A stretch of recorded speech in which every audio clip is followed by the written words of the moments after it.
Assalamualaikum warahmatullahi wabarakatuh. Alhamdulillah.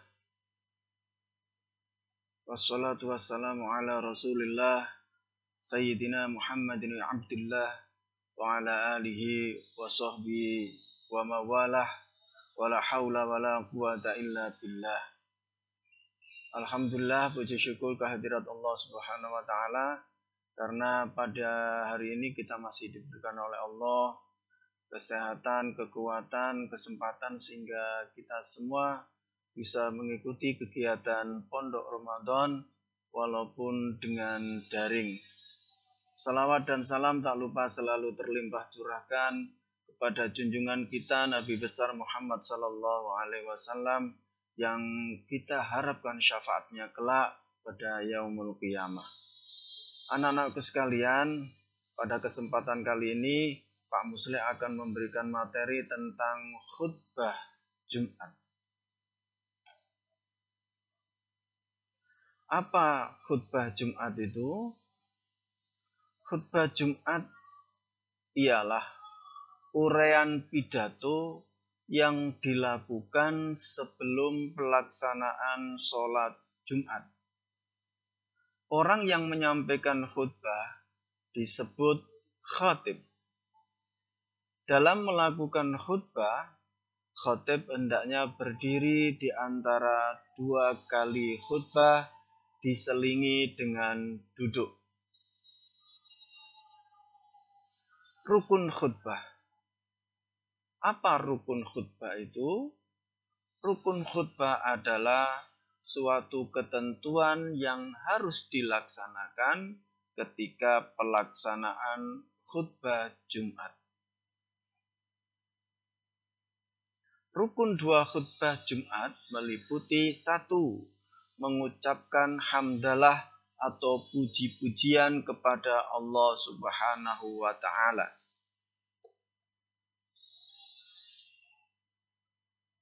Sederhananya adalah Alhamdulillahirabbil alamin. Cukup. Itu sebuah pujian, kalimat pujian kepada Allah Subhanahu wa ta'ala. Alhamdulillahirabbil alamin.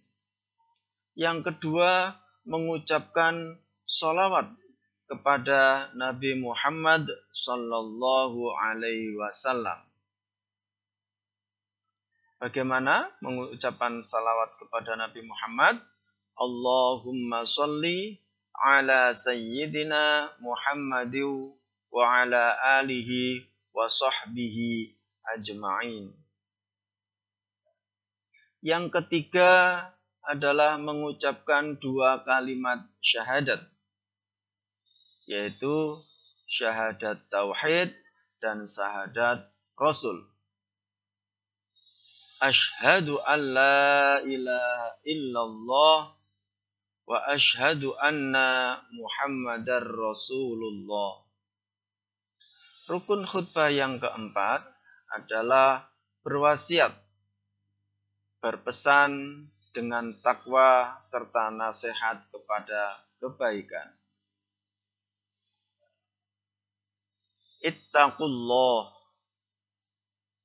Ittaqullah haqqa tuqatih wa la tamutunna illa wa antum muslimun. Atau usikum wa iyaya bitaqwallah faqad fazal muttaqun. Yang kelima adalah membaca ayat Al-Quran di salah satu dari kedua khutbah. Contohnya, ya ayyuhalladzina amanu taqullaha haqqa tuqatihi wa la tamutunna illa wa antum muslimun. Yang keenam, membaca doa untuk kaum muslim pada khutbah yang kedua. Anak-anakku sekalian, jadi rukun dua khutbah itu ada 6. Ini wajib kalian laksanakan ketika melaksanakan khutbah Jumat. Yang kedua adalah syarat khatib. Syarat adalah ketentuan yang harus dipenuhi seseorang sebelum pelaksanaan khutbah.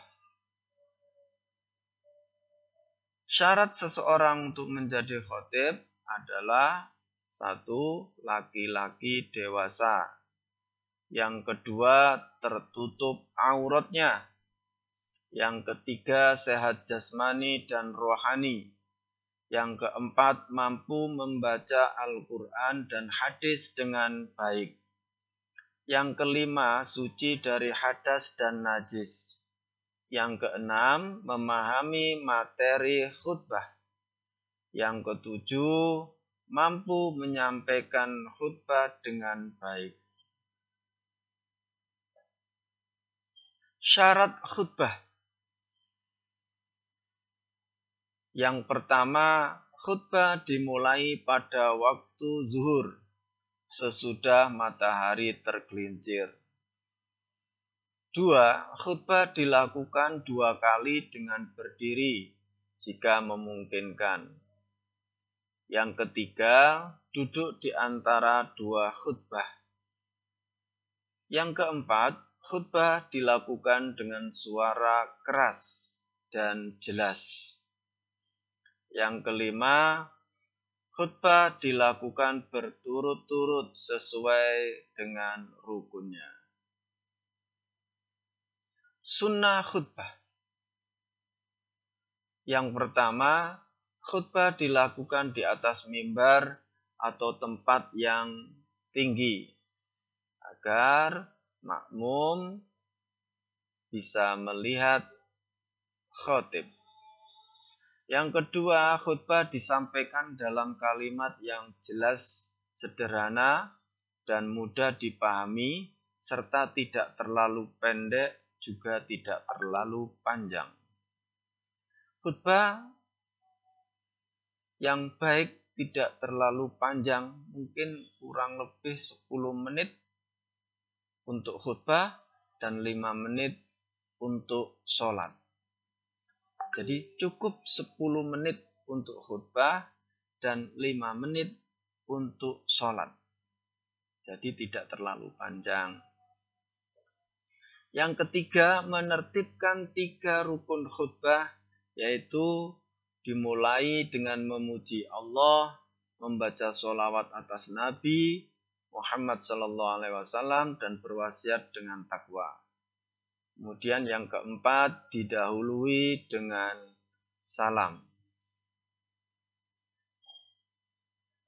Ceramah atau dakwah, beda antara khutbah dengan ceramah. Dakwah menurut bahasa artinya mengajak. Adapun menurut istilah, dakwah artinya pidato atau ceramah keagamaan yang berupaya untuk mengajak manusia berbuat kebaikan dan mencegah dari kemungkaran. Dakwah secara luas dapat diartikan sebagai suatu keadaan menjadi keadaan lain yang lebih baik. Orang yang berdakwah disebut dengan da'i atau mubaligh. Tugas da'i antara lain sebagai berikut.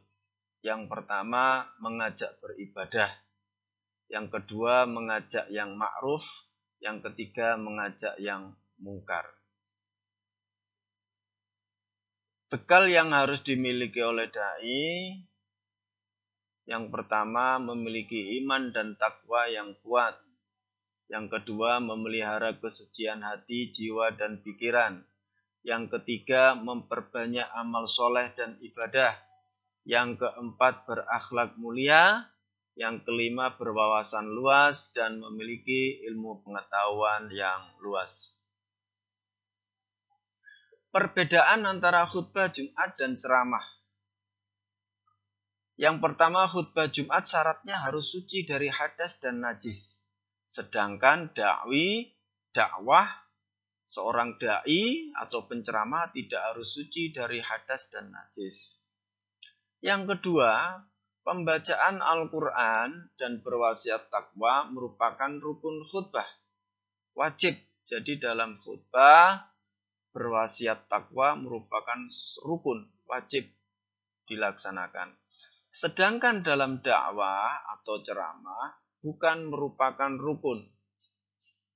Yang ketiga, cara penyajian khutbah dibatasi aturan tertentu. Sedangkan dalam dakwah lebih bebas.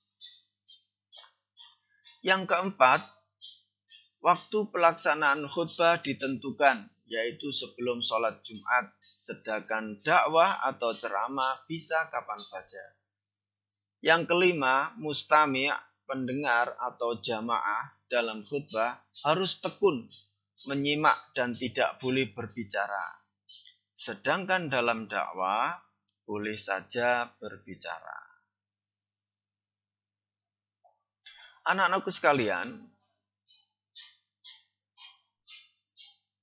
ini ada contoh khutbah Jumat. Ya. Namun Pak Musli akan memberi contoh, sedikit contoh bagaimana khutbah Jumat. Ya.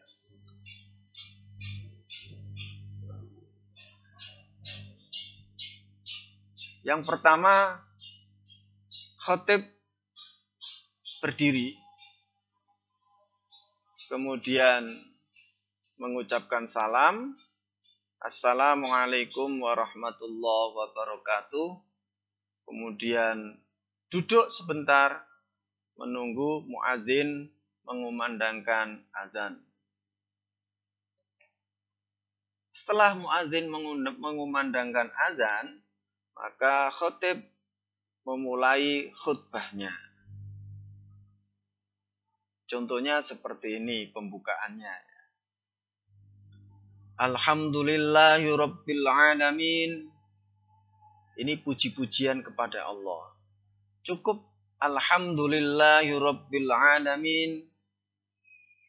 Asyhadu an la ilaha illallah wa asyhadu anna Muhammadar Rasulullah. Membaca 2 kalimat syahadat. Kemudian dilanjutkan dengan membaca sholawat. Allahumma sholli ala sayyidina Muhammad wa ala alihi wa sahbihi ajma'in. Cukup untuk membaca sholawat. Amma ba'du faya ibadallah usikum wa iyaya bitaqwallah faqad fazal muttaqun. Ini merupakan wasiat takwa, pesan takwa. Kemudian dilanjutkan dengan membaca ayat Al-Quran. Qala Allah Ta'ala, ya ayyuhalladzina amanu ittaqullaha haqqa tuqatihi wa la tamutunna illa wa antum muslimun. Ini ayat Al-Quran yang merupakan salah satu rukun khutbah. Sampai di situ rukun khutbah yang 5 sudah kita penuhi. Tinggal rukun khutbah yang ke-6, yaitu membaca doa untuk kaum muslimin. Itu dilaksanakan ketika khutbah kedua.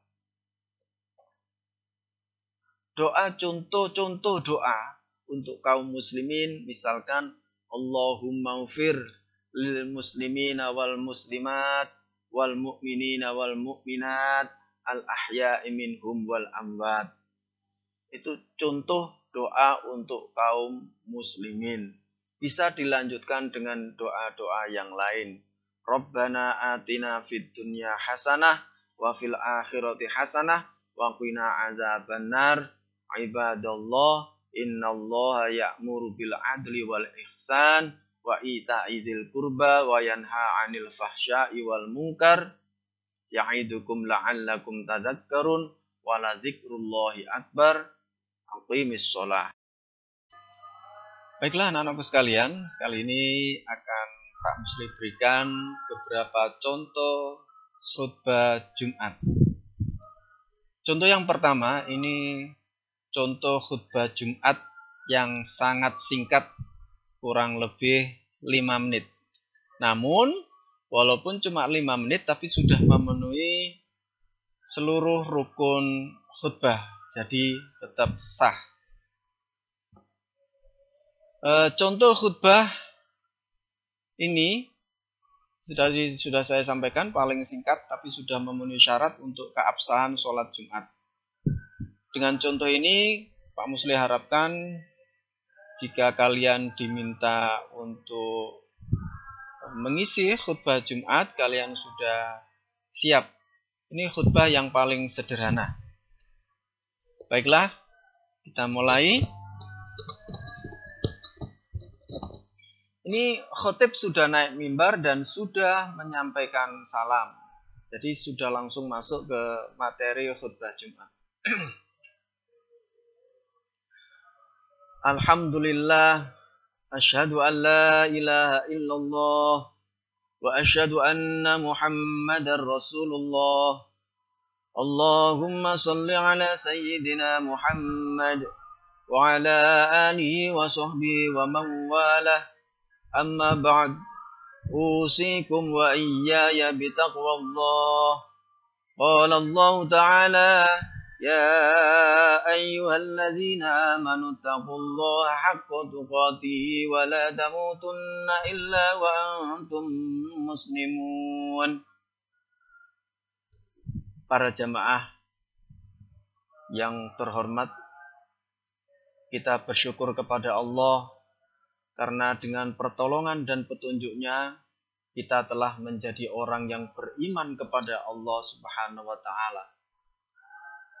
Keimanan dan ketakwaan itu harus kita buktikan dalam kehidupan sehari-hari. Antara lain dengan menjalankan sholat 5 waktu. Allah Subhanahu wa Ta'ala berfirman dalam surat Al-Baqarah ayat 43. A'udzubillahi minasyaitonir rajim. Bismillahirrahmanirrahim. Wa aqimus sholata wa atuz zakata warka'u ma'ar rafi'in. Yang artinya, dan dirikanlah sholat, tunaikanlah zakat, dan rukuklah bersama orang-orang yang rukuk. Semoga kita diberi kekuatan Allah Subhanahu wa Ta'ala untuk menjalankan perintah dalam ayat tersebut. Amin ya rabbal alamin. Itu khutbah pertama. Kemudian khotib duduk sebentar, minimal membaca subhanallah walhamdulillah wala ilaha illallah wallahu akbar. Kemudian dilanjutkan dengan khutbah kedua. Kita masuk dalam khutbah kedua. Alhamdulillah, asyhadu an la ilaha illallah wa asyhadu anna Muhammadar Rasulullah. Allahumma salli ala sayyidina Muhammad wa ala alihi wa sahbihi wa man walah. Amma ba'du, usikum wa iyaya bitaqwallah.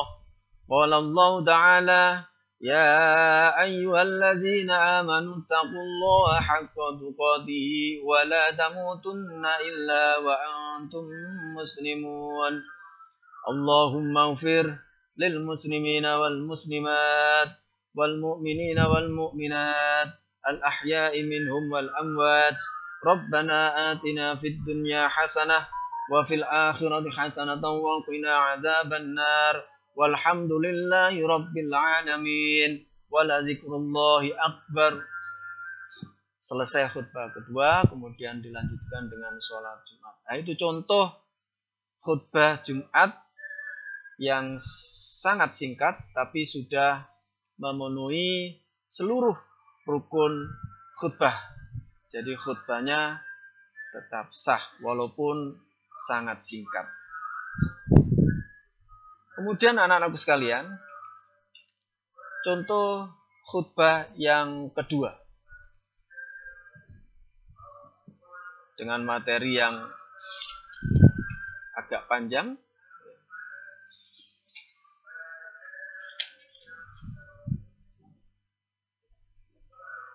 Namun sama, rukun khutbahnya ada 6 rukun khutbah yang sudah Pak Musli sampaikan itu harus terpenuhi semua. Di antaranya yang pertama puji-pujian terhadap Allah Subhanahu wa taala, minimal alhamdulillahirabbil alamin. Yang kedua membaca sholawat Nabi, minimal Allahumma sholli ala sayyidina Muhammad wa ala ali sayyidina Muhammad. Yang ketiga membaca syahadat, 2 kalimat syahadat tauhid dan syahadat rasul, asyhadu an la ilaha illallah wa asyhadu anna muhammadar rasulullah. Yang keempat menyampaikan pesan takwa, ya ayyuhalladzina amanu taqullaha haqqa tuqatih wa la tamutunna illa wa antum muslimun. Itu juga pesan takwa sekaligus ayat Al-Qur'an. Jadi bisa diringkas ya. Penyampaian pesan takwa menggunakan ayat Al-Qur'an. Jadi 2 rukun sudah terpenuhi dalam 1 ayat.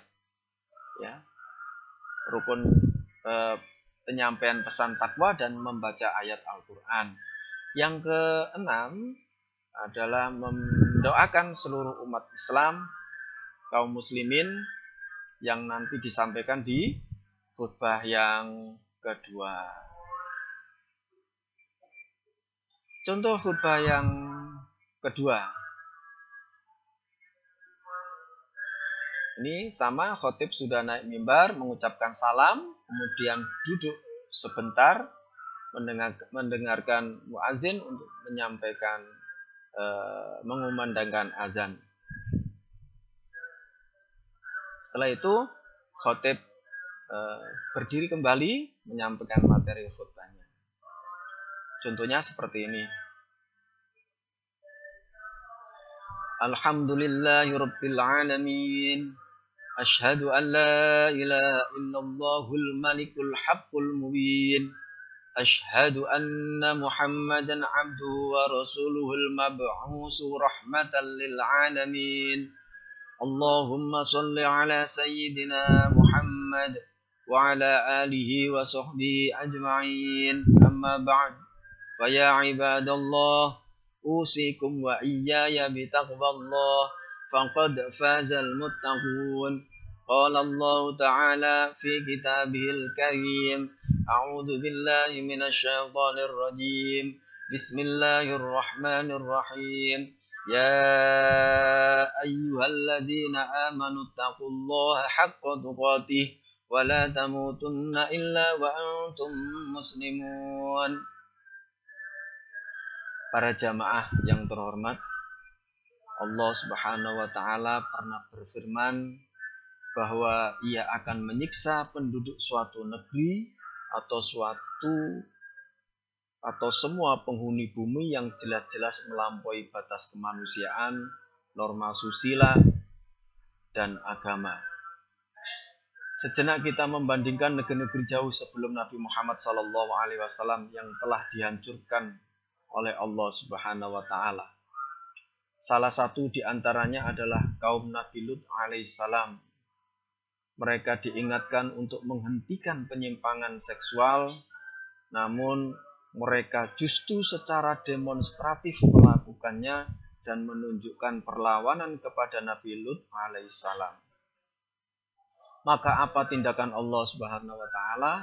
Allah Subhanahu wa taala berfirman, falamma jaa amruna ja'alna 'aliyaha safilaha wa amtarna 'alaiha hijaratam min sijil mandud musawwamatan 'inda rabbika wa ma hiya minadh dhalimin biba'id. Yang artinya, maka tatkala datang azab Allah, kami jadikan negeri kaum Lut itu yang di atas ke bawah, atau sebaliknya yang di bawah ke atas. Dan kami hujani mereka dengan batu dari tanah yang terbakar, dengan bertubi-tubi, yang diberi tanda oleh Allah, dan siksaan itu tiadalah jauh dari orang-orang yang zalim. Quran Surat Hud, surat yang ke-11, ayat 82-83. Pada era global sekarang, pelaku homoseksual ataupun lesbi semakin hari tidak semakin sedikit, bahkan diorganisir sampai tingkat internasional. Undang-undang pun dibuat untuk melegalkan tindakan mereka. Perkawinan sesama jenis di sejumlah negara di Eropa juga dilindungi. Sebagian mereka secara terang-terangan menyatakan bahwa bangga sebagai pelakunya. Di negeri ini penyimpangan seksual, perzinaan dan fasilitas-fasilitasnya direkam di CD, dijual di pasaran. Tidak sedikit juga orang yang hidup dari bisnis haram ini. Gambaran maksiat itu juga diakses lewat internet, termasuk oleh anak-anak kita. Apakah tidak lebih pantas disiksa Allah daripada kaum Nabi Lut alaihissalam? Kaum Nabi Syuaib alaihissalam melakukan kecurangan, perdagangan, tidak jujur dalam berbisnis, sampai merugikan orang lain. Mereka juga mendapatkan siksaan Allah Subhanahu wa Ta'ala, sebagaimana dijelaskan dalam surat Hud ayat 94-95. Telah banyak pelaku ekonomi yang melakukan bisnis secara kotor sehingga sangat merugikan konsumen, dan mereka juga wajar jika Allah Subhanahu wa Ta'ala menurunkan siksa untuk penghuni bumi saat ini. Masih banyak berita tentang kehancuran umat-umat Nabi yang terdahulu dalam Al-Quran. Antara lain dapat kita jumpai dalam Al-Quran surat Hud ayat 11, surat Hud surat yang ke-11 ayat 25 sampai 60. Para jamaah, jika Allah sudah murka, tidak ada satupun orang yang bisa menghalaunya, sekalipun ia memiliki alat-alat teknologi yang super canggih. Jangan sekali-kali melawan murka Allah, akan sia-sia. Siapapun tidak akan berdaya. Yang bisa kita lakukan hanyalah berusaha agar Allah membatalkan murkanya. Dalam sebuah hadis qudsi riwayat Al-Baihaqi dari Anas radhiyallahu an, Allah Subhanahu wa Ta'ala berfirman, Innallaha ta'ala yaqulu inni lahim bi ahlil ardi azaban fa idza nadartu ila ummarin buyuti wal mutahabbaina fi wal mustaghfirin bil ashar saraftu azabi anhum. Rawahu Baihaqi an Anas. Sungguh aku berkehendak menyiksa penghuni bumi, akan tetapi ketika aku menyaksikan orang-orang menyemarakkan rumah-rumahku, yaitu masjid, orang-orang saling mengasihi semata-mata karena Allah, dan orang-orang memohon ampunan di akhir malam, aku alihkan siksa dari mereka. Agar Allah membatalkan murkanya, ada 3 hal yang dapat kita lakukan. Yang pertama, penuhilah masjid dengan orang-orang yang iktikaf dengan khusyuk, merenung makna dan hakikat hidup, dan sujud berlama-lama di dalam masjid. Programkan dalam hidup kita semua dalam setiap tahunnya mengajak satu orang yang semula acuh ke masjid untuk aktif ke dalam masjid. Jika yang hadir di masjid sekarang ini 1.000 orang, maka tahun depan kita akan menyaksikan adanya 1.000 jamaah baru di masjid ini. Dengan demikian, semakin hari masjid semakin bertambah pengunjungnya. Jangan sampai sebaliknya yang terjadi, orang yang mulai atau telah aktif di sebuah masjid kemudian lari dari masjid karena masjid merasa pengap, bukan karena tidak ada kipas angin atau alat pendingin, karena di masjid tersebut selalu ada konflik intern, apalagi karena persoalan-persoalan yang tidak prinsip.